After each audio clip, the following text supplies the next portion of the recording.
മനുഷ്യ ചരിത്രത്തിലെ ഏറ്റവും ഇരുൾമൂടിയ ബീഭത്സമായ കാലഘട്ടം ഏതെന്ന ചോദ്യത്തിന് പൊതുവെ ഒരു ഉത്തരമാണ്. ജർമ്മനിയിൽ ഹിറ്റ്ലർ നയിച്ച നാസി ഭരണകൂടത്തിന്റെ തേർവാഴ്ചയുടെ 1933 മുതൽ 45 വരെയുള്ള ഒരു വ്യാഴവട്ടക്കാലം. എല്ലാം കൊണ്ടും പെർഫെക്റ്റ് ആയ ഒരു മനുഷ്യ സമൂഹത്തെ സൃഷ്ടിച്ചെടുക്കുക എന്നതായിരുന്നു ആ ഭ്രാന്തൻ കാലഘട്ടത്തിന്റെ ഗവേണിംഗ് ഫിലോസഫി.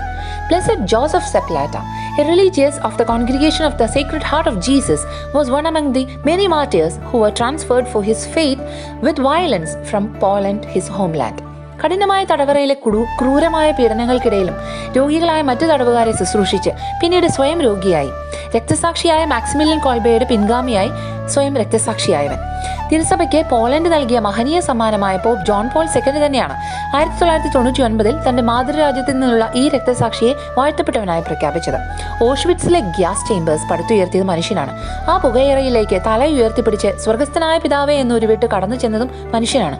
ദൈവമേ, ഞങ്ങളിലെ പ്രത്യാശ കെടാതെ കാക്കണേ.